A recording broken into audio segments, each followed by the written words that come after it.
na kubatiza wanafunzi wengi zaidi kuliko Yohana. Ingawa kwa kweli si Yesu mwenyewe alikuwa anabatiza, ila ni wanafunzi wake. Bwana alipojua mambo haya, aliondoka Uyahudi akarudi tena Galilaya. Wakati huo ilimlazimu apitie Samaria. Akafika kwenye mji mmoja wa Samaria uitwao Sikari, karibu na lile shamba ambalo Yakobo alikuwa amempa mwanawe Yosefu. Huko ndiko kulikokuwa na kile kisima cha Yakobo, naye Yesu alikuwa amechoka kwa kuwa alikuwa ametoka safarini. Akaketi karibu na hicho kisima. Ilikuwa yapata saa 6 mchana. Tuko pamoja hadi hapo? Umepata hiyo story hadi hapo? Umeona venye Yesu amesonga hadi akafika Samaria, alikuwa amechoka, akaketi kando na kisima. Sisi tuko pamoja? Mwanamke mmoja Msamaria akaja kuteka maji. Yesu akamwambia, naomba maji nini? Nataka tusonge na hii story. Nataka uwe na huyu mwanamke. Nataka ufungue masikio. Ufuate huyu mwanamke, msonge pamoja naye. Wakati huo wanafunzi wake walikuwa wamekwenda mjini kununua chakula. Yule mwanamke Msamaria akamjibu, wewe ni Myahudi na mimi ni Msamaria. Yawezekanaje uniombe nikupe maji ya kunywa? Wayahudi walikuwa hawashirikiani kabisa na Wasamaria. Yesu akajibu akamwambia, kama ungelijua karama ya Mungu, naye ni nani anayekwambia nipe maji ninywe, wewe ungelimuomba yeye, naye angelikupa maji yaliyo hai. Yule mwanamke akamjibu, Bwana, wewe una chombo ya kutekea maji, na kisima hiki ni kirefu. Hayo maji ya uzima utayapata wapi?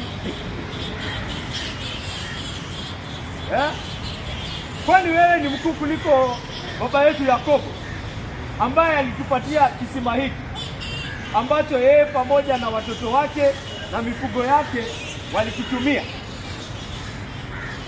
Yesu akamjibu, kila mtu anayekunywa maji ya kisima hiki ataona kiu tena, lakini yeyote anywaye maji nitakayompa hataona kiu kamwe. Maji nitakayompa yatakuwa ndani yake chemchemi ya maji yakibubujika uzima wa milele. Yule mwanamke akamwambia, Bwana, tafadhali nipe maji hiyo ili nisipate kiu tena na wala nisije hapa kuteka maji. Yesu akamjibu, nenda ukamwite mume wako uje naye hapa. Yule mwanamke akajibu, sina mume. Yesu akamwambia, umesema kweli kwa kuwa huna mume. Kwa maana umeshakuwa na wanaume 5, na mwanaume unaishi naye sasa si mume wako. Umesema ukweli. Yule mwanamke akamwambia, Mheshimiwa, naona bila shaka wewe ni nabii. Amen. Amen. Amen. Naona wenye wamekuwa wakifuata wamecheka, kwa sababu ukifuata history lazima utacheka kidogo. Kama hujakuwa ukifuata utaona cha kuchekea katika hadithi hii. Hadithi muhimu sana, hadithi kubwa sana. Na ili upate kuelewa hii hadithi, kitu moja cha kupasa uelewe ni ule uadui ambao ulikuwa dhidi ya Wasamaria na Wayahudi wakati wa Yesu. Kulikuwa na uadui mkubwa kati ya Wasamaria na Wayahudi. Hiyo eneo, Samaria ni eneo, ni kama Mombasa, ni kama Coast, Kwale. Ni mahali inaitwa Samaria, si ndio? Hiyo Samaria wakati walikuwa wanagawana ardhi ilikuwa imepeanwa kwa kabila ya Efraim. Kabila ya Efraim na Manase. Ni Wanaisraeli walikuwa wanaishi huko Samaria. Ile wakati walikuwa wamepewa nini? Hiyo ardhi. Hizi hadithi zote zimeandikwa katika vitabu vya Agano la Kale. First Kings, Second Kings, Joshua, Judges, utaona pale. Lakini kulikuwa na wakati ambapo wafalme wa Israeli wakaanza kuabudu miungu mingine. Na hii ilikuwa katika hii eneo ya Israeli. Kuabudu miungu mingine ilikuwa imeshika, imenoga kabisa. Hata hapa Samaria ikanoga. Hata hapa Samaria imeandikwa vizuri sana. Ilikuwa imenoga kabisa ili kuabudu miungu mingine. Na Mungu akakasirika na hao na Israeli. Tumesema walipoabudu miungu mingine alifanya nini? Ambaye anakumbuka. Alikuwa amewaambia atafanya hivyo na akafanya hivyo. Aliwafanyia nini? Aliwapea ardhi, si ndio? Aliwapea ardhi pale Kanaani. Akawaambia mkinifuata nitawatunza, hakuna mtu atawashika. Lakini mkianza kuabudu miungu mingine nitafanya nini? Nitawatoa. Kama vile ambavyo nimetoa wengine. Si nyinyi nilitoa watu ndio nikawaweka pale. Dhambi yao ilikuwa nini? Kuabudu miungu mingine, si ndio? Kwa hivyo nyinyi mkianza kuabudu miungu mingine nitafanya nini? Hata nyinyi nitawatoa. Hivyo ndio aliwaambia. Na wakaabudu miungu mingine, kwa hivyo akafanya nini? Akawatoa. Akawatoa pale. Lakini kuna wale ambao walibaki. Wachache wakabaki.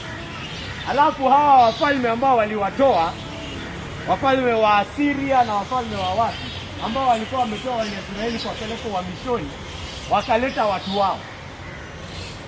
Wakawaweka wapi? Pale Samaria. Wale walikuwa wanaishi hapo, wakafanya nini? Wakaoana nao. Sasa wakaunda dini mpya. Sasa hawa wa Samaria, vitabu vya kwanza vya Biblia wanavikubali. Wakafanya dini mpya ambayo ni mchanganyiko. Ni mchanganyiko wa dini ya Kiisraeli na dini ya wengine na kutoka nje. Ilikuwa mchanganyiko.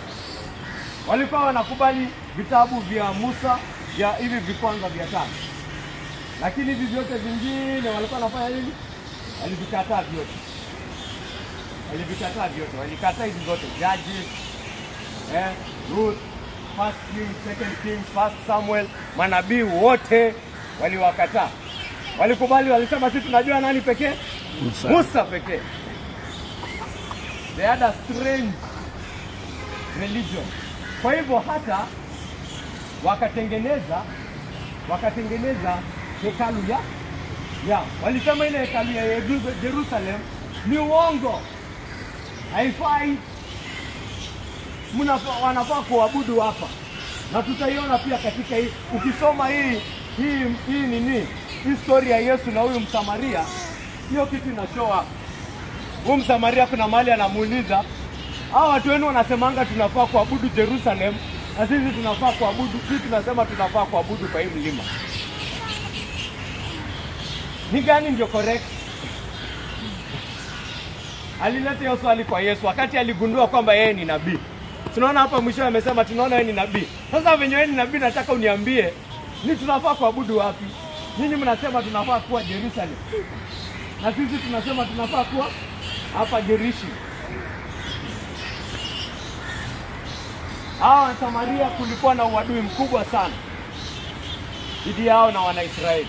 Wanaisraeli walikuwa wanaona kama wao si Wanaisraeli kabisa. Nao pia wakarudisha dharau na dharau. Walikuwa wanadharauiana. Yaani kukuwa Msamaria ilikuwa kitu, yaani Muisraeli alikuwa anachukia Msamaria hata kushinda Mrumi. Alikuwa anaona ni mtu kama mbwa. Unajua watu wengine hapa washaonja ukabila. Tushaionja ukabila. Ukabila wa hali ya juu. Mtu anakudharau kabisa kwa sababu ya asili yako tu. Iko katika Biblia tu.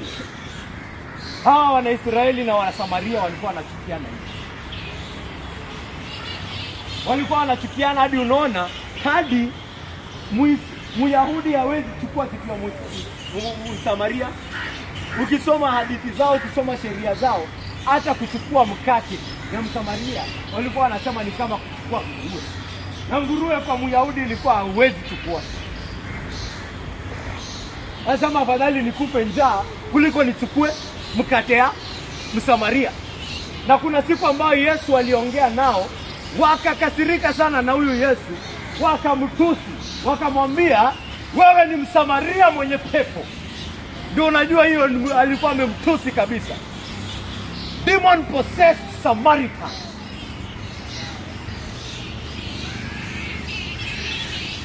Walimuita Yesu hivyo, Msamaria mwenye pepo, Msamaria amepagaa. Walimuita Bwana wetu hivyo. Kama walita Bwana wetu hivyo, sisi watatuita nini? Usifikiri kumfuata huyu Yesu ni kitu ya kusifiwa, kakaangu. Bwana wako ameita Msamaria mwenye pepo.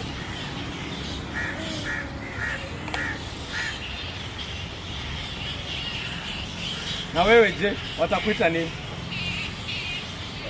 Wewe na kumfuata huyu Yesu wako. Kwa hivyo hii hadithi inafanyika katika hiyo hali. Hiyo ndio hali ambayo hii hadithi inafanyika. Ndio ukitaka hata kujua Yesu alikuwa anataka kusisitiza hii kitu. Mnajua ile story ya the good Samaritan, yeah. Anaonyesha kwamba huyu jamaa Myahudi, watu walikuwa wanapita Wayahudi wenzake, lakini ambaye alimwonea huruma ni nani? Msamaria. Alikuwa amefanya hivyo very intentionally. Kuonyesha kwamba angalia, basi nani anampenda huyu mtu? Ni Wayahudi wenzake ama ni huyu Msamaria mwenye amemwokoa? It's very intentional. Ujue Msamaria alikuwa na Wayahudi, hakukuwa na uhusiano wowote kati yao. Sio hata Yohana ametuandikia pale. Hakukuwa na uhusiano wowote kati ya Wayahudi na Wasamaria. Haikuwa. Lakini hapa tunaona Yesu akizungumza na mwanamke Msamaria, mwaserati Msamaria. Mwanamke, hii ni wakati ambao wanaume wako hata na right. Mwanamke, na tena si mwanamke mwenye hadhi, mwanamke mwaserati Msamaria. It doesn't get any lower than that. It doesn't get any worse than that. An adulterous Samaritan woman.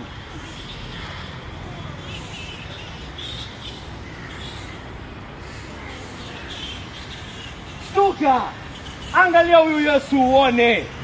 Vile Yesu ambavyo anatafuta wenye dhambi.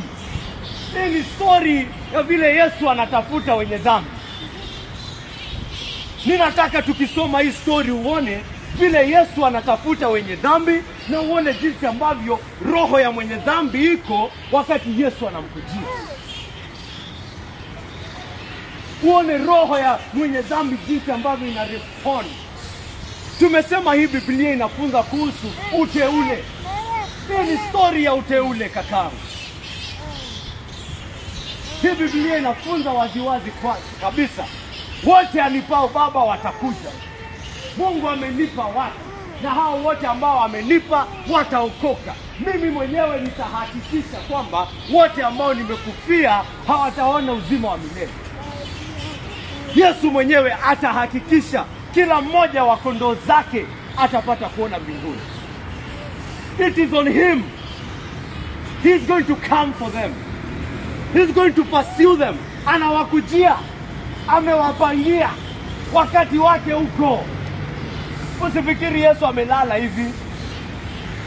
He is pursuing. Anatafuta.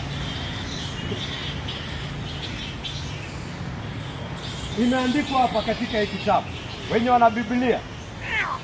Inasema hapa verse 4. Wakati huo ilimlazimu apitie Samaria.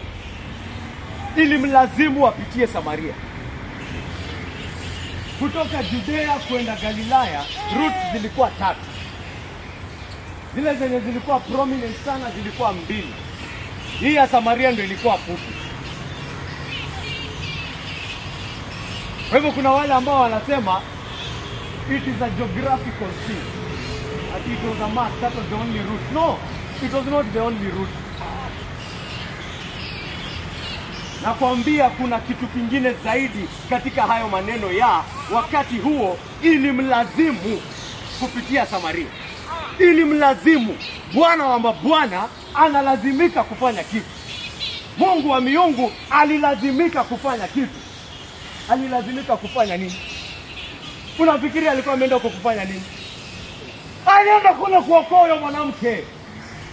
That was the time for that woman. Wakati huyo mwanamke ulikuwa umefika, lazima angeenda kumuokoa. Kuna wateule wake pale Samaria, na si mwanamke pekee aliokolewa, kijiji chote kiliokolewa. Yeye ndo alikuwa wa kwanza.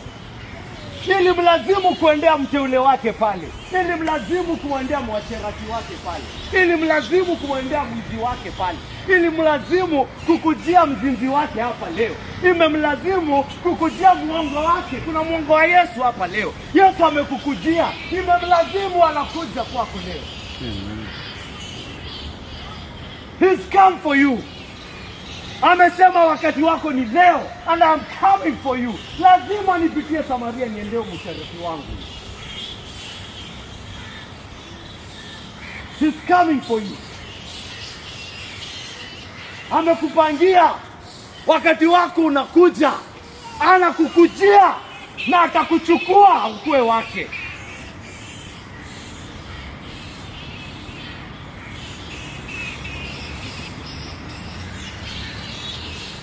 Mnafikiri hiyo inamaanisha wewe hauna responsibility? Wengine wanasoma kuhusu uteule, wanasema basi wacha nilale, wakati Yesu atakuja. La hasha. Wewe kama binadamu umefunzwa, umejengwa na uwezo wa kujua ambacho inafaa na ambacho haifai. You have that capacity in you to know what is right and wrong. Si ndio? Na wakati unafanya mambo ambayo haifai, tunajua.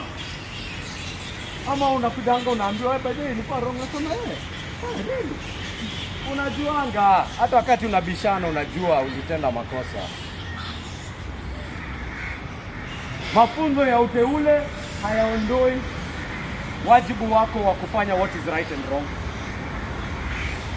Haiondoi ya moral responsibility. Mtu sinisipate hapa amesema mimi nimekufa kwa sababu sikuchaguliwa. Unakufa kwa sababu unapenda dhambi zako wewe. Unakufa kwa sababu unapenda uovu wako wewe. Unakufa kwa sababu hautaki kutubu njia zako za uongo. Unakufa kwa sababu hutaki kutubu njia zako za ukatili. Hiyo ndio maana unakufa. Si kwa sababu hujateuliwa. Lakini kama unaokoka ni kwa sababu Yesu alikukujia kakangu. Alikupangia, lazima alipitia Samaria. Lazima atapitia Uhuru Gardens hapa leo. Amesema leo lazima nipitie Uhuru Gardens ndio jamaa wangu leo. Amen. He's coming for you. Amen. Hajalala kakangu. Soma kitabu cha Matendo ya Mitume. Uone huyu Yesu hajalala. Usifikirie anatuma hata wahubiri wake ovyo ovyo. Wahubiri wake anawatuma na wajibu na goals. Paulo anataka kwenda huko, anaambiwa usiende huko. Leo unaenda Corinth. Ukienda Corinth anaambiwa hapa Corinth ninataka ukae hapa miaka 2, kaa hapo. Kaa hapo. Huku niko na kazi ya wewe kufanya hapo. Lazima ukuje Corinth. Lazima apitie pale kuchukua wateule wake. Na amekukujia hapa leo wewe mwenye dhambi. Amekukujia.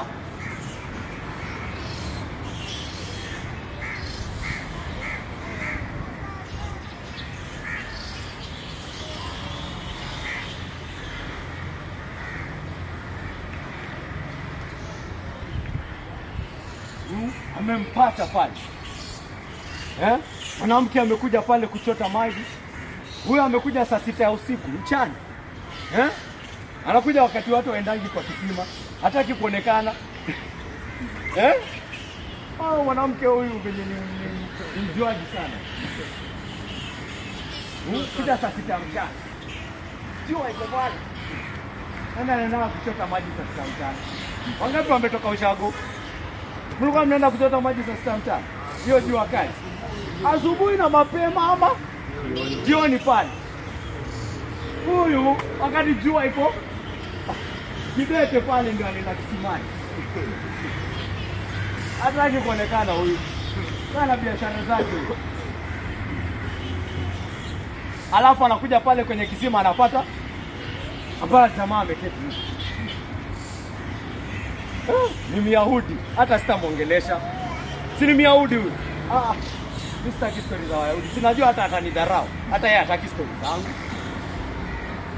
Hata anaweza pita pale akisonya. Ni wanawake wanafanya. Asonye kidogo. Aingie pale afanye nini?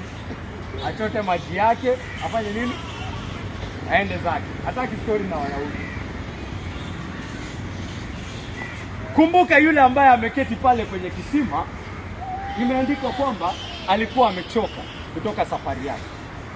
Lakini ni Bwana wa mabwana. Unashtuka ni nani ameketi pale? My friend, kuna siku mtu alitoa ushahidi hapa, akasema kwamba Easter ni kubwa kuliko Christmas. Na mimi nikaketi chini nikakwambia, my friend, unajua Christmas ni nini? Christmas ni ajabu. Christmas ni ajabu kakangu.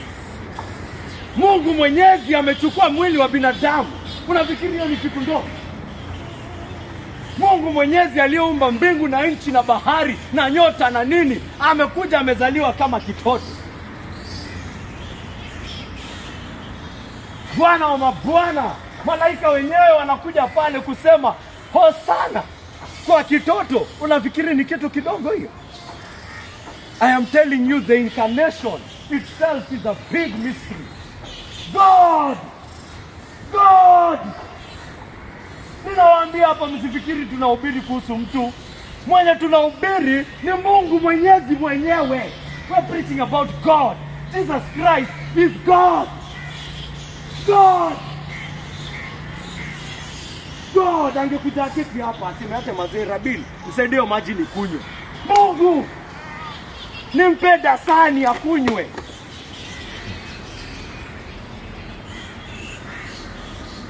Mungu Mwenyezi yako hapa kama kitoto. Naweza kainua hivi nikatupe juu. Natupa Mungu juu.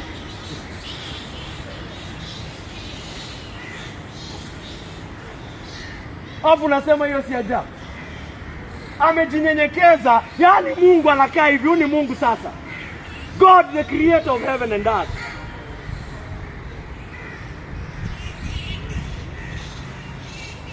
Unataka kuniambia si ajabu kaka? It's a big thing.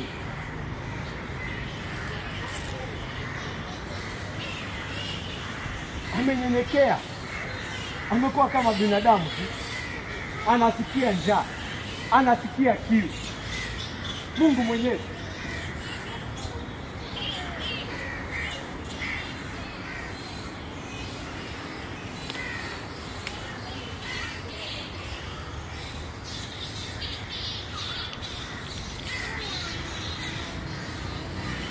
Hatutaelewa hiyo. Hiyo hatutaelewa, hata malaika wenyewe wanasema hata wao wataielewa. Wanaangalianga. They look into this mystery.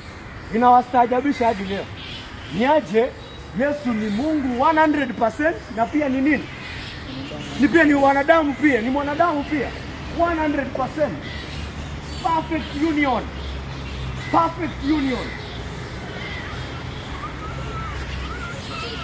Havipigani pale ndani. Perfect union. In one person, God and man.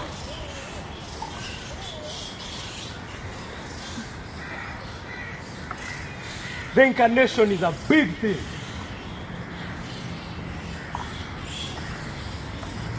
Na ndio maana tunapatananga hapa. Sisi hatupatanangi vitu ndogo ndogo. Ameketi pale anasikia kiu. Nani aliongea wa kwanza? Nani aliongea wa kwanza kwa hii story? Yes. Nani aliongea wa kwanza? Yes. Yes. Ndio. Pia anajua kitu amekuja kufanya. Hata yeye angetaka kunyamaza, si angenyamaza. Huyu mwanamke angemuongelesha. Huyu mwanamke hata alishangaa huyu jamaa anafanya nini? Ananiitisha kitu. Nataka uone style ya Yesu. Style. Nataka muone style ya Yesu na wenye dhambi. Nataka uone style ya Yesu na wateule wake. Watu wanasema, oh, hii uteule inamaanisha kama utaki kuokoka, Yesu anakulazimisha lazima uokoke kwa sababu alikuchagua. La hasha. I want you to see how God works with his chosen ones. Na ujiangalie moyoni mwako, jiulize kama anafanya hivyo kwa roho yako sasa unapoongea. Because he's doing it to someone's heart at this point. Amemwambia mwanamke nini? Nipe maji. Give me water to drink. Jesus Christ comes very simply. Very simple. Hakuja hapa akikwambia lazima ufanye maths paper 2 na upate 80. Ndio wao ni kuanza kukuongelesha. Uqualify lazima upate C+. Ni kama unaenda university. Anakuambia kitu ambayo unaelewa katika ile hali ambayo uko. Kama wewe ni mlevi atakuongelesha jambo. Kama wewe ni muuaji atakuongelesha ile ambayo utaelewa. He knows you. Amemwambia very simple thing. Amemwambia fanya nini? Nipe maji. Lakini jinsi ambavyo atakuja lazima itakushtua. Itakuwa very simple, lakini utashtuka. Kwa sababu huyu mwanamke hata yeye alifanya nini? Hata alishtuka, alisema, "Ah, wewe ni Myahudi wewe." Wewe ni Myahudi. Unaniitishaje? Mimi mwanamke Msamaria nini? Maji. How? It's going to come to you very simple. That is how God is coming to you today.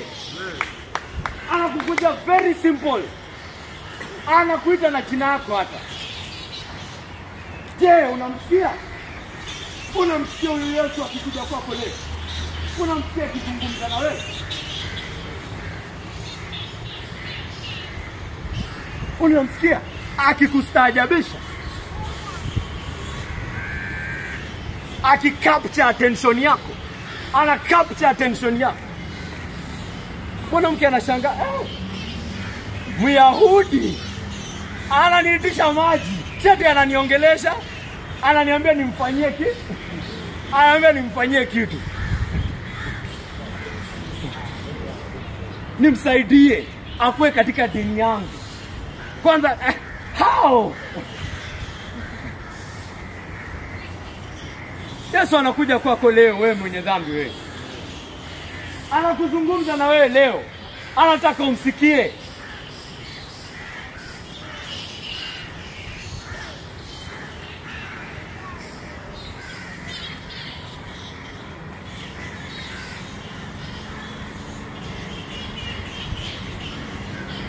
Huyu mwanamke anapostaajabu. Na kusema wewe Myahudi wewe unaniitishaje maji wewe? Yesu anajionyesha. Anajijulisha kwake. Anamwambia, usifikiri Yesu alikuwa anahitaji maji. Angengojea wanafunzi wake wangerudi. Na hata Yesu si tuliona kuna mali alifunga hata siku 40. Si ati angekufa. Si ati angekufa kama angepata hii maji. This conversation was started on purpose. It was started intentionally. Yesu anakuja kwa watu intentionally. Akikuokoa, hujua amekuokoa intentionally. Si by accident. Hakuna accident kwa wokovu.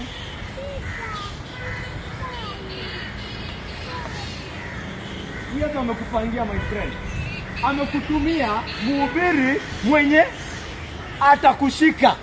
Na amepea huyo mhubiri maneno ya kuongea ambaye yatakushika wewe. Sisi wahubiri hata hatujui ile mambo inaendeleanga kwa mioyo ya watu tukiongea. Mungu anatubariki mara mingi, tunaweza kuwa na uwezo wa kudiscern. Naweza angalia hivi nione, huyu jamaa maneno yanamtandika, lakini ni mpango wangu nimtandike na maneno. Ni Roho Mtakatifu anachukua hii maneno yake, anaingia pale, anatandika mtu vibaya sana, anaambia ni wewe nimekujia. Ni wewe nimekujia. Ni wewe ndio nimekujia hapa Samaria wewe. Nisikie. It is you I have come for. Amen nini? Amen nini? Niambie amen nini? Nimesema amen nini? Nini nimekuemenisha?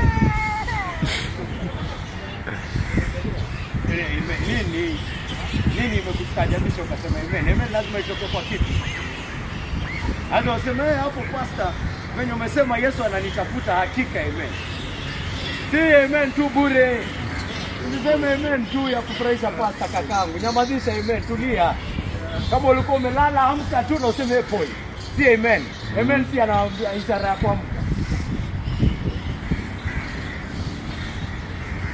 Tunataka amen zimetoka kwa roho.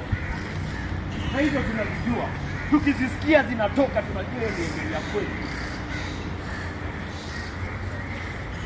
Si amen umeamka unaona pata. Amen. Amen. Hiyo hatutaki.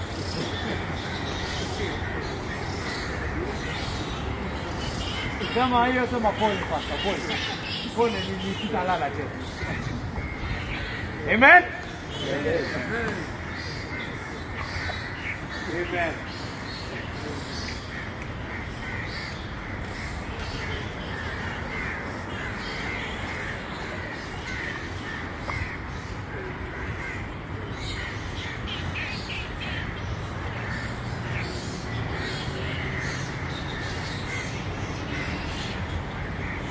Anamwambia huyu mwanamke, kama ungelijua mwenye anakuongelesha, na kama ungejua karama ya Bwana, yani kama ungejua zawadi ya Bwana, ungeniitisha mimi hata sasa mimi, na ningekupea maji ya uzima. Sasa amegeuza, kumbe si mimi ninahitaji, kumbe si Yesu anahitaji, ni yeye. Kumbe si Yesu anahitaji maji, ni nani? Ni wewe unahitaji maji, nimekuja kukupea maji.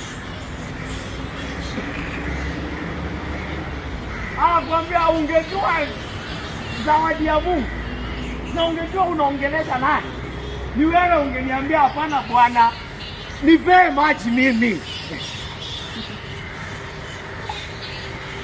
Shida yako ni ujui. Yesu anamwambia sasa, anaanza kujidhihirisha kwake na anadhihirisha, anafunua huyu mwanamke ajione.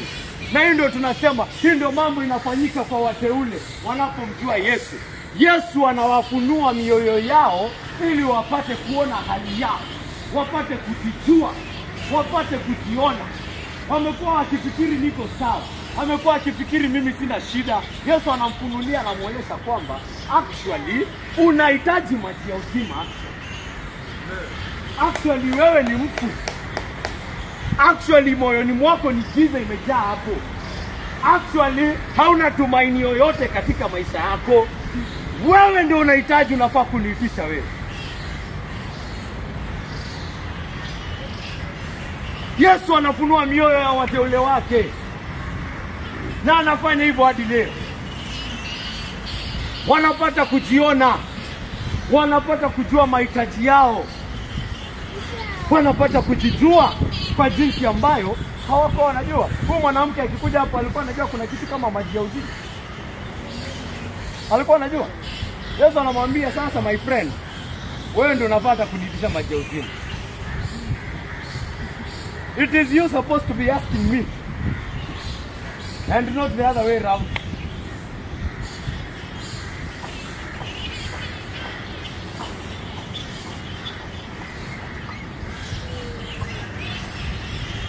Wewe umejaribu kujitosheleza kwa njia tofauti, lakini mimi sasa nakwambia, mimi ndio nina uwezo wa kukutosheleza mimi. Mimi ndio nina maji ya uzima mimi. Umekuwa ukitafuta furaha yako kwingine, umekuwa ukitafuta raha zako kwingine.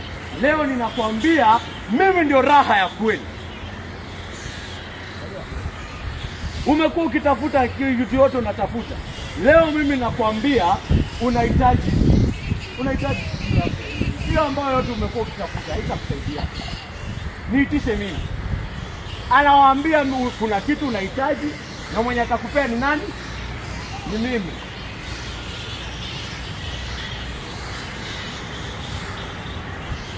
Mwenye dhambi wewe. Je, wamsikia Yesu akikuongelesha leo? Je, wamsikia akikuonyesha kwamba utakufa milele asipokuosha kwa damu yake? Je, wamsikia leo akikuonyesha uchafu wa roho yako? Je, wamsikia leo akikuonyesha vile ambavyo umejawa na fedheha, kwamba hakuna kitu kizuri ndani yako, kwamba hauna tumaini yoyote kusimama mbele ya Mungu mtakatifu? Je, amekuonyesha? Je, anakuonyesha hiyo sahihi? Je, anakuonyesha kwamba usipopata maisha utakufa milele?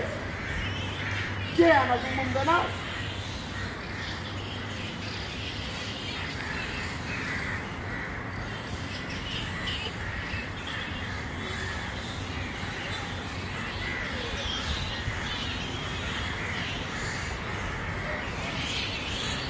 Lazima afunue roho ya huyu mteule, apate kuona, ndio apate kufanya nini? Kuitisha. Ataitishaje maji ya uzima akifikiri yeye ana maji ya kutosha kwenye kisima cha Jacob? Si amekuwa akizoea kuja kwa kisima ya Jacob saa 6 wakati hakuna mtu yuko. Hiyo ndo mazoea yake. Leo amepata mtu hapo. Sasa huyo mtu anamwambia kuna maji ingine. Angewahi fikiria kuna kitu kama hiyo? Ni mkifo, ni mfu katika dhambi zake. Na wote hapa ni wafu katika dhambi zao. Wamezibwa macho na shetani. Wamezibwa macho na yule muovu. Wanaongozwa na tamaa zao za kibada. Na hadi huyu Yesu aje kwao, awafunue mioyo, waone kwamba wako katika hali mbovu, hawataitisha haya maji ya uzima. Hawataitisha. Je, Yesu anakufunua leo upate kuona kwamba unahitaji haya maji?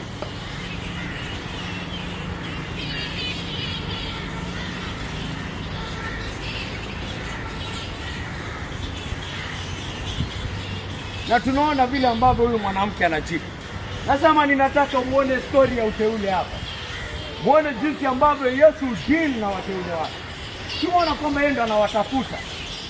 Anawakujia. Anawa-approach. Anafunua mioyo yao. Anawaonyesha hali yao. Anawaonyesha wanachohitaji. Na tunataka tuone hali ya huyu mwanamke. Jinsi ambavyo ina reflect moyo ya kila mwenye dhambi hapa. Na wengi wamekuwa wakisikiza mahubiri hapa miaka na mikaka na hawajawahi pata kumwamini Yesu. Wajione katika huyu mwanamke. Huyu mwanamke anaambiwa kuhusu maji ya uzima, anaambia Yesu nini? Hata una mtungi. Hata una mtungi. Unaniambia je kwa haki na hata utatoa wapi? Utatoa wapi hiyo maji?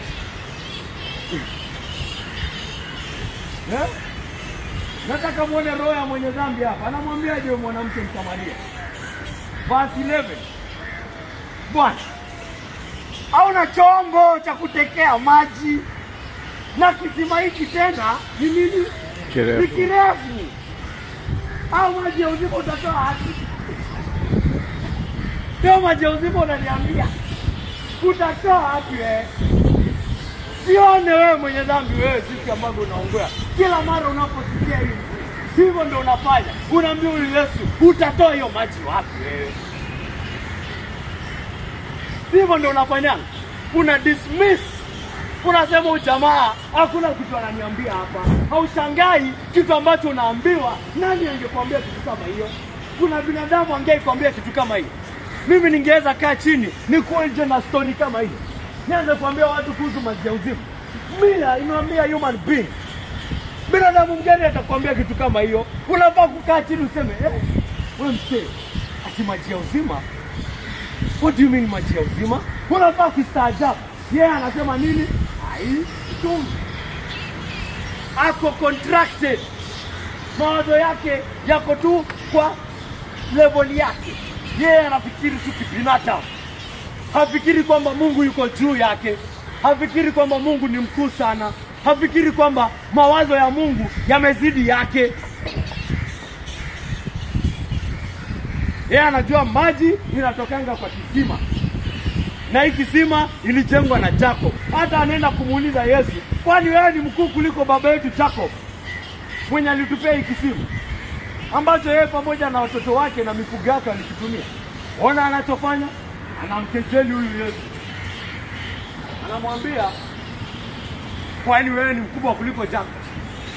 Jacob ametupea hii kisima, wewe unasema tutatupea maji ya uzima. Wewe ni mkubwa kuliko Jacob. Unaweza nipea kitu yenye Jacob haezi ajanipea? Unamsikia huyu mwanamke? Wewe mwenye dhambi ambaye unasikia injili, unasikia wito wa injili, Mungu Yesu anakuja na kuambia, njoo nikuoshe, njoo nikupe uzima wa milele. Uzima wa milele gani? Utatoa uzima wa milele wapi? Njoo nikupe furaha ya milele. Furaha ya milele utatoa wapi? Wewe ni mkubwa kuliko pesa. Wewe ni mkubwa kuliko pombe ninakunywa. Wewe ni mkubwa kuliko kuwa na watu wenye nalalanga nao. Wewe ni mkubwa kuliko hii na ile. Hiyo ndio wewe unafikiri wewe ni mkubwa kuliko hiyo mambo. Wewe unafikiri wewe ndio unajua. Hivyo ndio unakuja kwa Yesu wewe mwenye dhambi wewe. Hivyo ndio roho yako.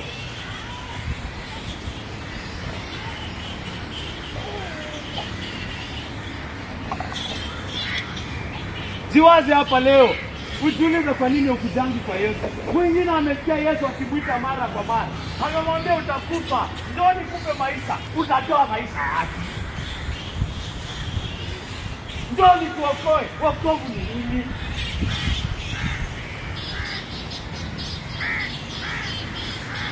Jiangalie mwenye dhambi wewe unavyomdharau Yesu. Jiangalie unavyomkejeli. Jiwaze ujione ambavyo unamtupa. Unafikiria wewe ndio unajua. Unafikiria wewe ndio uko na hekima. Unafikiria wewe ndio unajua vile utashinda kifo.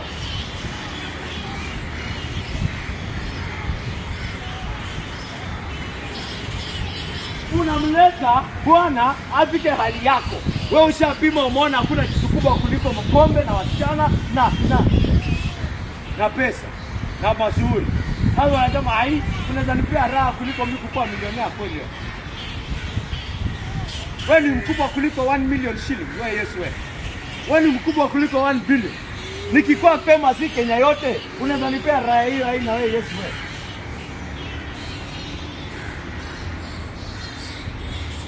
Hivyo ndio unaongea kakangu wewe.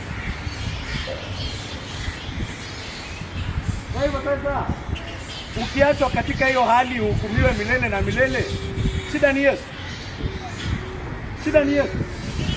Shida ni Yesu. Tunaona hali yako. Tunaona vile ambavyo unamsifu.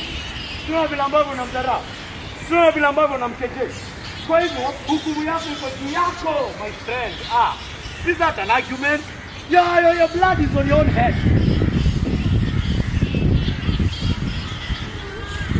Allah? Kufa. Ni wewe umejichagulia.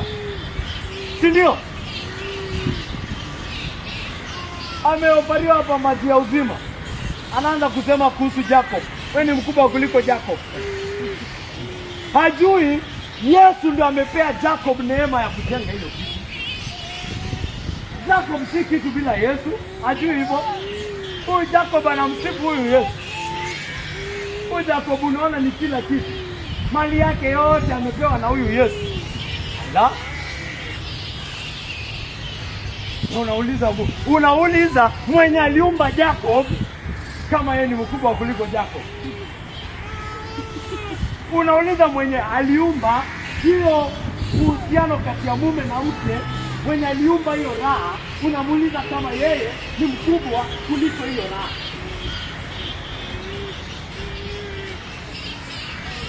Unauliza mwenye aliumba mali yote ya dunia kama yeye ni mkubwa kuliko hiyo mali.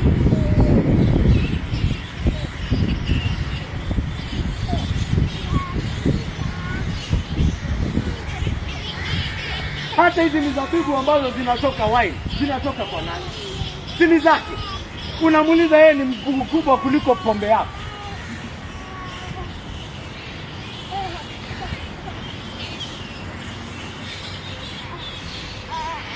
Unajiona wewe ndio unajua? Wewe ndio unajua. Mwenye aliumba ashafanya kazi yake. Wacha sasa tumuonyeshe venye mambo inafaa kwenda.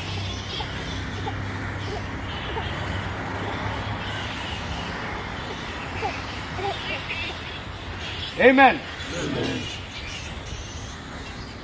Jikague kakaangu, huyo ni wewe. Wewe ni wewe mwenye dhambi, huyo ni wewe.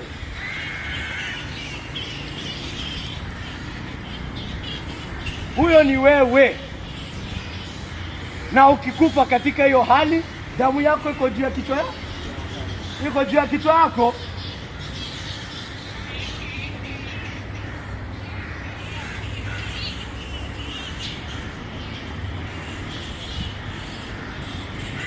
Yesu angekuwa binadamu.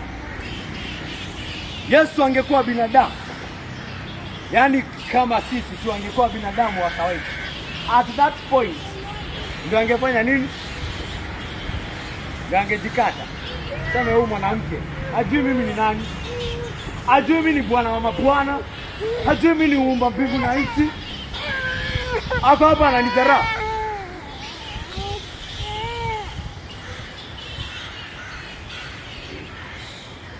Wacha nimuonyeshe mimi ni nani. Binadamu hapo ndio angesema sitadharauliwa na mwanamke, mwasherati, Msamaria, ananiuliza ati mimi ni nani? Ananiuliza ati kama mimi ni mkubwa kuliko Jacob. Mimi nimeomba Jacob mimi. Na ananidharau.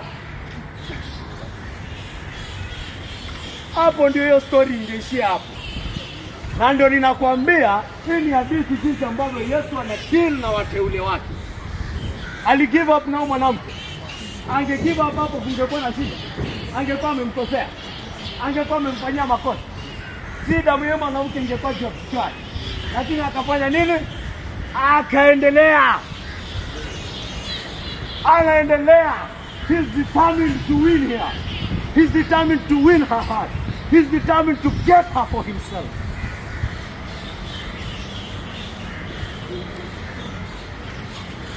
Anamwambia, kila mtu anayekunywa maji ya kisima hiki ataona kiu tena. Lakini yeyote anywaye maji nitakayompa hataona kiu kamwe. Maji nitakayompa yatakuwa ndani yake chemchemi ya maji yakibubujika uzima wa milele.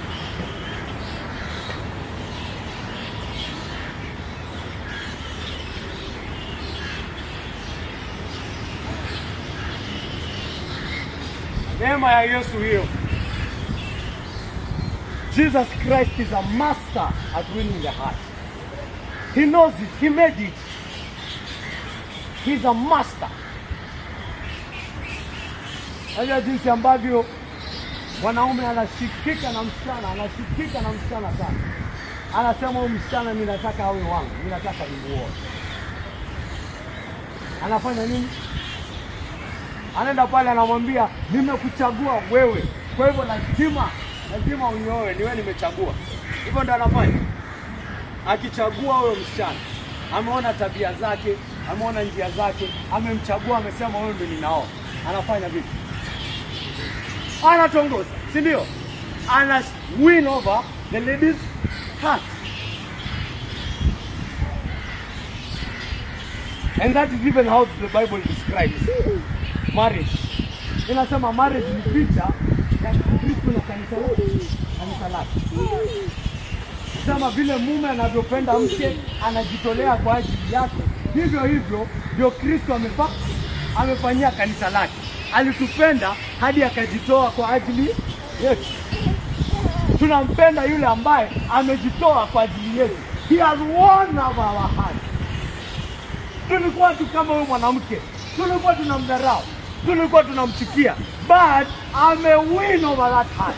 Sasa na moyo wetu wote ninasema nakupenda wewe Yesu. I love you. I love you. Ameshinda moyo wangu. Je, ameshinda moyo wako? Je, ameshinda moyo wako? Je, unagundua kwamba nilikuwa namchukia, sikuwa napenda maneno yake. Siku hizi nikikaa hata siku moja bila kusoma Biblia nasikia ni kama hata siwezi lala. I must read something about the love of my life. Napenda huyu Yesu sana. Je, amekufanyia hivyo?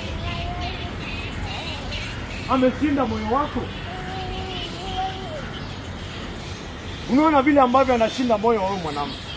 Anampeleka hivi. Mwanamke anapigana, kila mwenye dhambi anapigana hapa. Anapigana na Yesu. But he's a master. He's a master. Anakuja indirect, anakuja direct. Anamwambia sasa, hii maji ambayo unasema unataka kunichotea haina maana.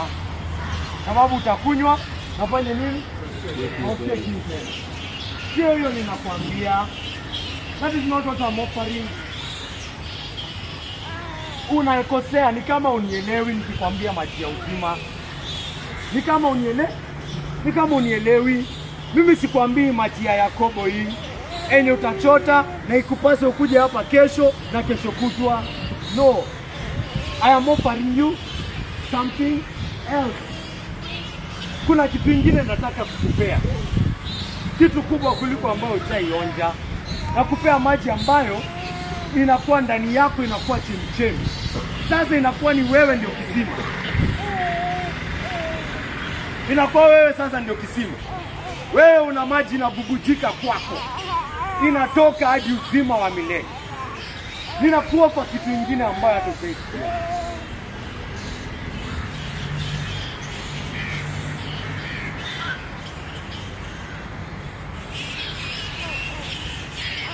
Huyu mwanamke katika ijibu ambayo anapeana, tunaona mambo mawili. Tunaona kwamba ugumu wa moyo bado upo. Ugumu wa moyo bado upo. Vile ambavyo kichwa, akili yake iko contracted kwa vitu za dunia. Haendi zaidi ya huyu Yesu. Bado amejifunika. Bado iko. Lakini tunaona kitu moja. Tunaona kwamba Yesu ameanza kushinda. Ameanza kushinda moyo wake. Acha tusikie anasema nini. Anasema hivi: Bwana, tafadhali nipe maji hayo ili nisipate kiu tena na wala nisije tena hapa kuteka maji. Anasema, basi nipe hiyo maji ili nisisikie kiu na sikuje tena. Unaona vile ambavyo akili yake bado iko katika hali ya kidunia. Yeye asikii ameambiwa ni maji ya milele, uzima wa milele. Yeye anasikia kiu haitakuja tena na kufanya nini tena? Atakuja hapo tena. Atakuja kunywa maji imeisha. Hiyo ndo anasikia. Bwana langu, unajiona wewe? Unajiona wewe mwenye dhambi? Watu wanasikiambia hapa kuhusu Yesu, wanasikia wanasema, inamaanisha sitakuwa na shida. Sitakuwa na magari, sitakuwa na bado anaona huyu jinsi ambavyo atatumia huyu Yesu kutimiza tamaa zake. Kitu imemshika ni kiu na kutokuja kwa kisima. Lakini Yesu ameanza kumshinda moyo wake. Kwa sababu hadi tumeona nini? Yuko tayari kupewa kitu na yeye. Amen. Amen. Tunaona mwenye amefika mahali fulani. Amefika mahali ambapo huyo mwanamke Msamaria yuko tayari kupokea kitu kutoka kwa huyo Myahudi huyu Yesu. So moyo wake imekuwa softened. Tunasonga kakangu, tunasonga. Yesu anashinda moyo wa mtu hapa leo. Kuna mtu hapa ako tayari leo kupokea kitu kwa Yesu. Muitishe. Yesu ameanza kukushinda moyo wako leo. Muitishe kakangu. Muonje.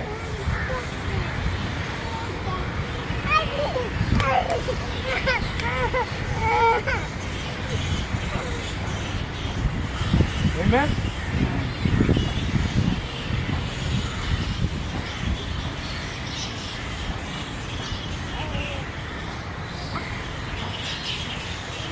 Alafu sasa mahali ambapo tutafungia hapo verse 18 na 19. Yesu anamwambia basi, unataka nikupe hiyo maji eh? Fanya nini?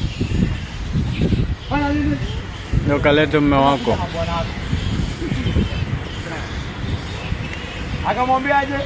Sina bwana. Sina bwana. Yesu akamwambia, Umenena kweli. Umesema ukweli kwa sababu gani? Umeishi na wanaume ngapi? 5. Na mwenye unaishi na yeye? Si mume wako. Bwana wako. Nini inafanyika hapo? Nini inafanyika hapo? Yesu anafanya hapo. Anamwonyesha mwanamke nini? Anamwonyesha mwanamke nini? I know you. I know you. You cannot hide anything. I know you. I know the intentions of your heart. I know you. Usifikiri umepata Myahudi ameketi hapa. Usifikiri ati leo ni first time. Na kujua. Najua dhambi zako zote. Najua vita zako za moyoni zote. Always ni vita.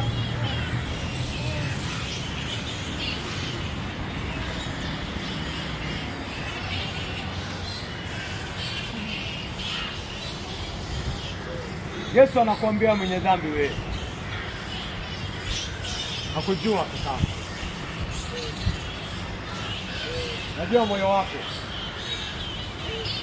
Najua dhambi ambazo unapigana nazo. Najua udhaifu wako.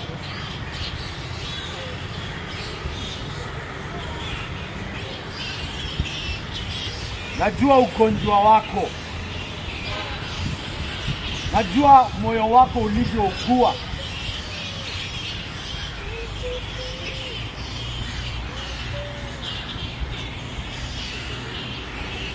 Na mimi ndio najua dawa unahitaji. Hautaipata kwingine. Hautaipata kokote kwingine.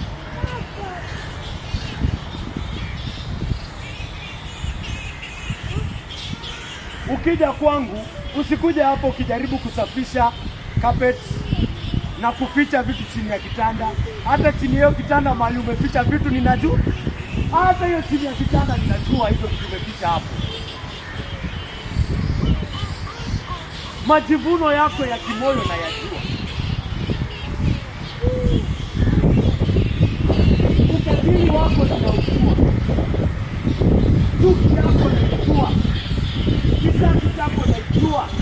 Uchochezi wako na ujua. Tamaa yako mbaya kwa wanawake na ijua. Ulevi wako na ijua. Zile dhambi zako za kisirisiri na zijua. Bila kujua zaidi ya vile hata wewe unafanya nini? Zaidi hata wewe unajijua. I know you more than you know yourself.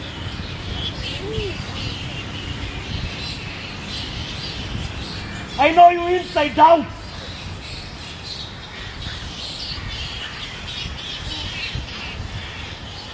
Hata mara tu ambapo anamwambia niambie leta bwana wako, I'm sure tayari hiyo swali imeulizwa with intention. Mtu anakujua ameiuliza very intentionally. I'm sure mwanamke alisikia leta bwana wako. Ili na kashop plan. Sasa ni bwana wangu ameingia wapi tena?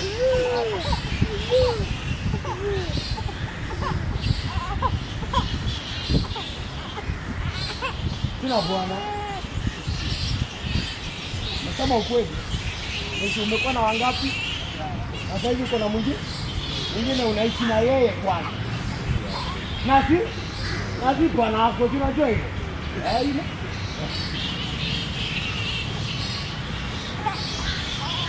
Unajua si bwana hapo huyo mwenye unaishi na yeye. Amen. Amen. Mwenye dhambi leo. Je, wasikia sauti ya huyu Yesu leo? Je, amekuja leo kukutafuta wewe uliyeketi hapa leo?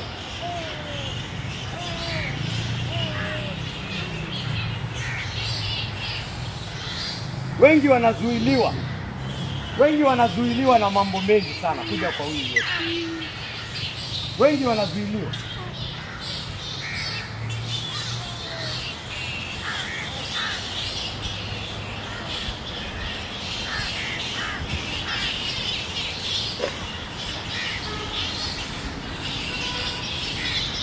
Kama huyu mwanamke,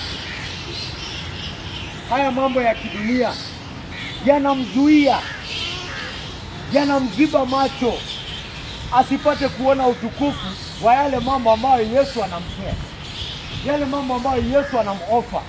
Yesu anamwambia kuhusu maji ya uzima, yeye tu ako kwa.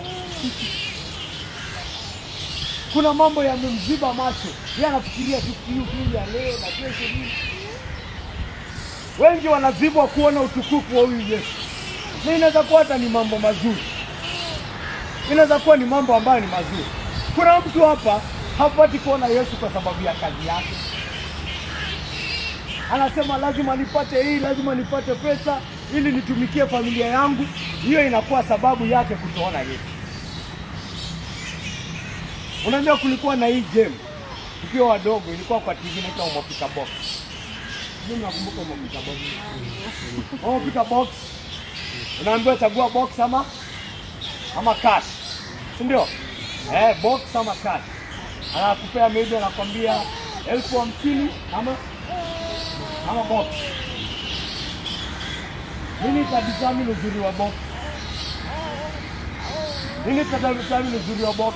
Hii box, ukichagua hii box, hapa amekwambia 50,000, na hii box iko na voucher ya Naivas 3,000. Utasikiaje ukichagua hiyo box? Utasikia uchungu, si ndio? Ukiona ni kama hii box ilikuziba macho, ukakosa kuchukua ile kitu ya zamani zaidi. Lakini hii box wakiweka hapo ufunguo ya Range Rover, alafu una 50,000 hapo. Mwambie chagua pesa ama box, 50,000 ama box. Uchague box. Ufungue pale kwa box upate kifunguo. Tunafurahia sana. Na ukichagua pesa, hapo unaambia box, hata box hawako anga anafungua ukichagua. Kwa hivyo hata utaijua nini. Na hiyo ilikuwa hapo ndani ilikuwa 50,000. Inakuwa hiyo pesa basi ndio ilikuchukiza. Hii pesa ndio inakuwa ni chukizo. Hiyo ni picha nakwambia sasa. Wengine wanaangalia huyu Yesu, wanaona hapana, kuna mambo ya zamani kuliko hapa. Wanaacha box ile. Waza ni kama box imefungika pale. Sio box kakangu iko na Range Rover pale ndani. Wewe umechukua 50,000, unafikiri uko sawa. Lakini umeachilia kile ambacho kina zamani zaidi. Umefunga macho yako ile yenye kuna zamani. Umesema hapana, lazima nipate pesa ya kukula kesho, lazima nifanye hivi. All the while you are doing it at the expense of knowing Jesus Christ. Umejibia. You've robbed yourself.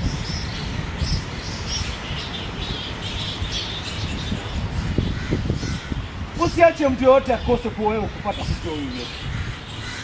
Na kwambia ile siku utamjua, you will not regret it. I assure you. There is nothing greater than this. There is nothing bigger than this. Petro amesema kupitia huyu Yesu na zile ahadi ambazo ametununulia, tunapata kuparticipate, kushirikiana katika asili ya Mungu. We get to participate in God's own nature. Do you know what that means? Yani tunapata kuishi kama sisi ni Mungu. We get to live as if we are God. Hiyo ndio kitu Yesu ametufungulia. Amesema tumepewa kipawa cha kukua watoto, God's own children. Yani mbegu ya Mungu iko ndani yetu. You get to walk like Jesus Christ. Wakati wa Joshua, wa Kristo, Joshua aliamuru jua. He commanded the sun. Na jua ikasikiza. Hiyo ndo kanisa ya Bwana. Binadamu tangu lini anaamuru jua? That is what it means to be a Christian. Unashirikiana katika asili ya Mungu. You do things. Unajua Yesu mwenyewe alisema, mimi ndio nuru ya ulimwengu. Na baadaye akakuja akasema, nyinyi ndio nuru ya ulimwengu. Mumekuaje nuru nyinyi? Kwa sababu uko na nuru ndani yako kijana? La hata. Umekuwa nuru kwa sababu gani? Umeshirikiana na nuru yenyewe. Wewe na nuru muna ushirikiano very vital, mumekuwa kitu kimoja. Anasema yeye ni kichwa, sisi ni mwili wake. We are his own body. His own body. Anasema nyinyi ni mwili wangu. Hivyo ndo, that is the union. Hiyo ndio ushirikiano ambao Mkristo ako nayo na Yesu. Wewe ni kama mwili wake. Yani yeye ni kama kichwa, wewe ni kitole.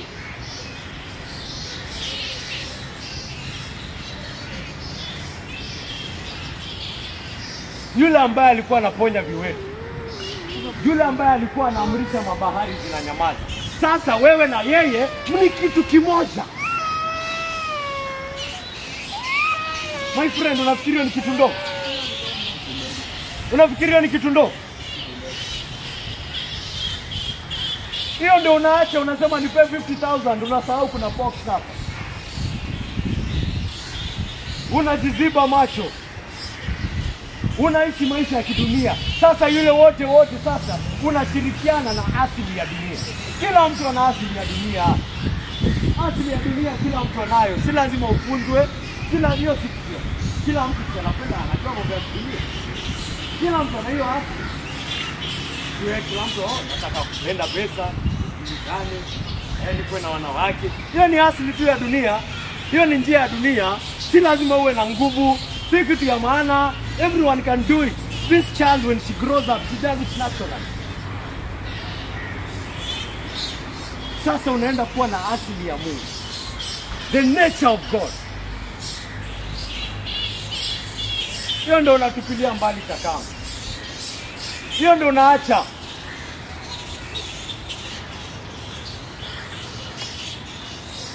Usizibwe macho kakaangu. Ukimsikia Yesu leo akibisha funguo. Ukimsikia anazungumza nawe leo, ana slide into your heart, mwache afanye kazi yake na ukubali. Ukimsikia akikwambia anakujua, ukuje jinsi ulivyo. Usijaribu kumake excuses. Ati hii, ile, wacha nijisafishe, wacha nifunge kwanza, wacha wewe njoo jinsi ulivyo. Wacha yeye akuoshe. Wacha yeye akusafishe. Wacha yeye akutakase. Ndugu yangu hapa ameongea kuhusu imani. Wale wamekuja Bible study wanajua hiyo imani inatoka wapi. Hiyo imani inatoka kwa huyo Yesu. Kama hauna imani, kuna yule ambaye hakuwa na imani, alimwambia Yesu nini? Imani yangu ni dhaifu. Nisaidie. Alimwambia Yesu ndio in English, I believe, help my unbelief. Alisema naamini, nisaidie kutoamini kwangu. Aligundua kwamba moyoni mwake alikuwa na doubt. Alikuwa na mambo moyoni mwake alikuwa anamfanya asiamini. Kwa hivyo akafanya nini? Alianza angeamini aje? Ataenda kwa nani amfunze kuamini? Aenda kwa huyo Yesu. Alienda kwa Yesu akamwambia nisaidie na kutoamini kwangu. Kwa sababu nitaenda kwa nani tena? Who am I going to go to? You think you're going to train yourself there how to believe in Jesus? You think you're going to read some book that is going to train you how to believe in Jesus? You go to Jesus and tell him, Lord, help me to believe.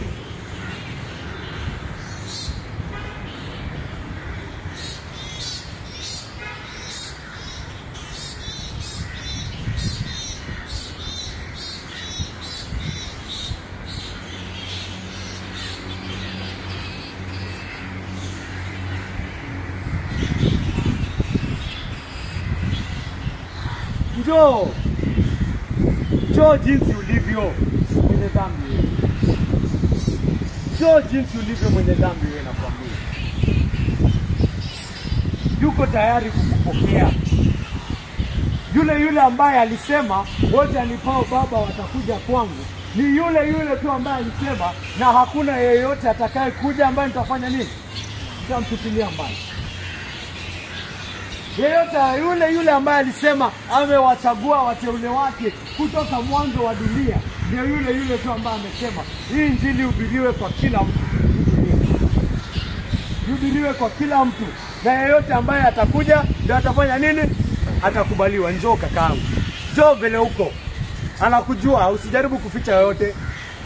Hiyo yenye unafikiria hatakubali. Nini nakufanya uende kwa daktari? Mtu anaenda kwa daktari kama ako sawa. Sina wakati ako mgonjwa.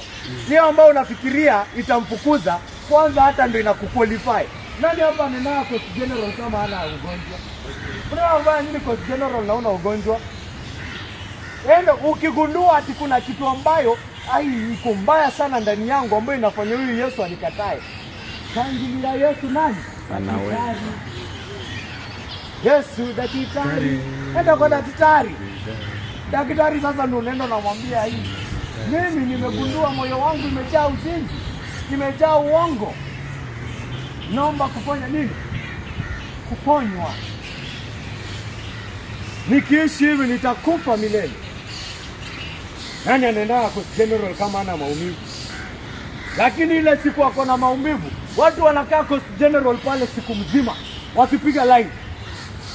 Siku mzima, asubuhi hadi jioni. Akipiga line lazima aonekane na daktari. Hachoki hiyo siku. Hiyo siku hachokangi. Kwa sababu gani? Ni mgonjwa. Enda kwa daktari. Enda upige line hata kama kuna line. Na hakuna line. Ako tayari kukupokea sasa hivi. Ako tayari kukuosha sasa hivi. Tazama hiyo damu iliyomwagika pale Kalvari. Angalia na uone ni dhabihu safi. Angalia na uone ni karama safi kwako. Pokea. Tazama na uamini. Usiseme nilifanya hivi, nikikuwa mtoto nilitusi Yesu, nikikuwa mtoto nilisema Yesu ni mjinga, nikikuwa mtoto nilisema hivi, nikikuwa mtoto nilisema Yesu anakuanga hivi. Kuja na hiyo matusi yako.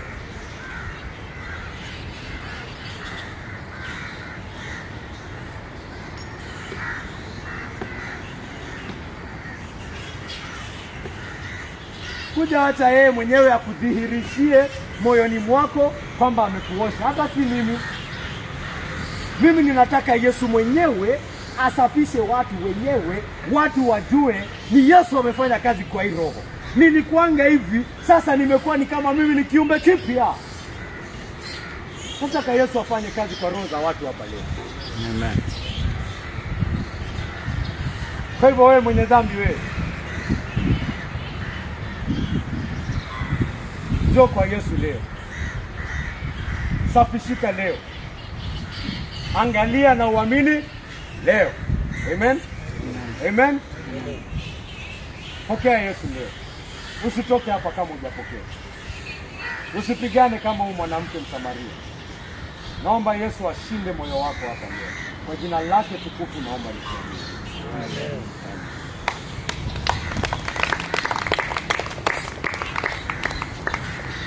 Zemba tenzi alafu ndio tutaomba. Na amemtuma Roho wake Mtakatifu kuzungumza na roho ya mwenye dhambi mmoja hapa leo. Na mwenye dhambi wewe, kama huyu Yesu Kristo amezungumza nawe leo, na kuomba uwe jasiri na uchukue uje mbele yake.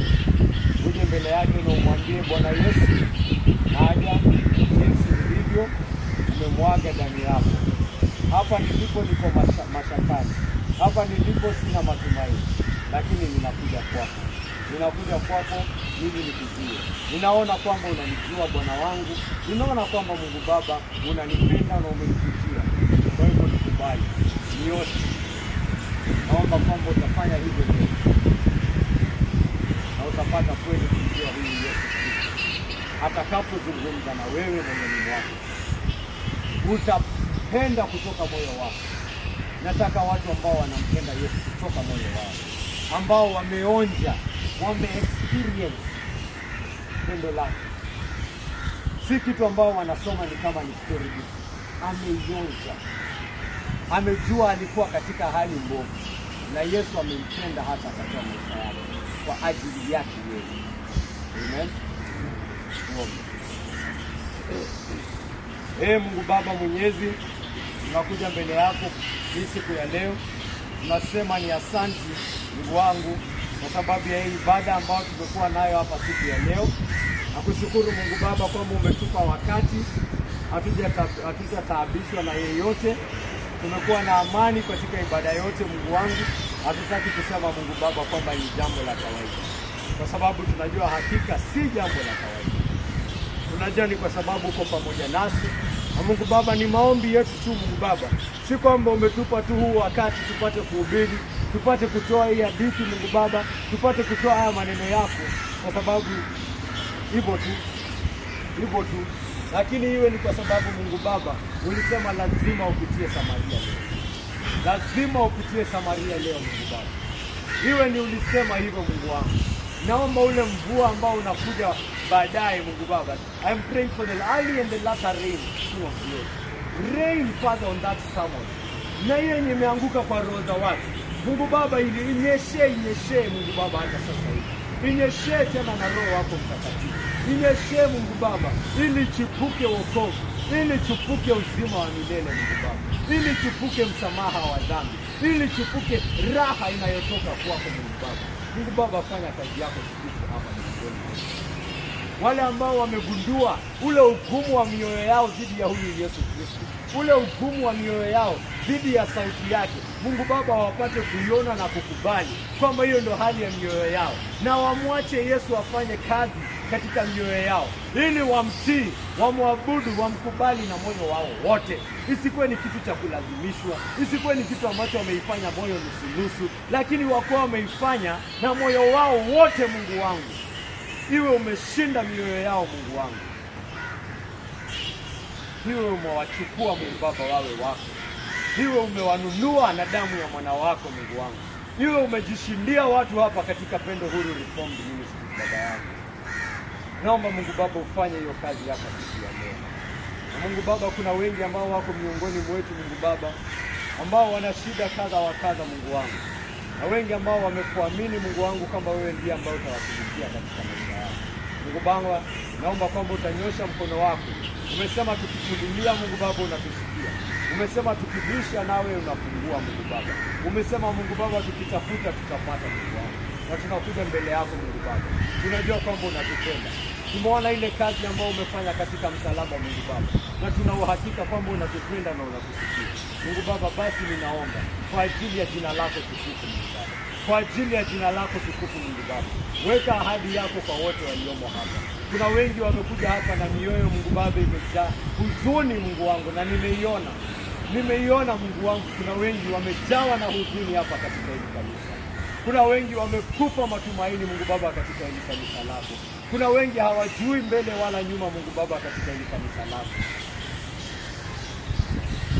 Mungu Baba, usikubali. Wewe mwenyewe umesema kanisa la Macedonia Mungu Baba lilikuwa halina chochote na lilikuwa na taabu ya aina nyingi, lakini Mungu Baba walikuwa wamejawa na furaha. Walikuwa wamejawa na furaha.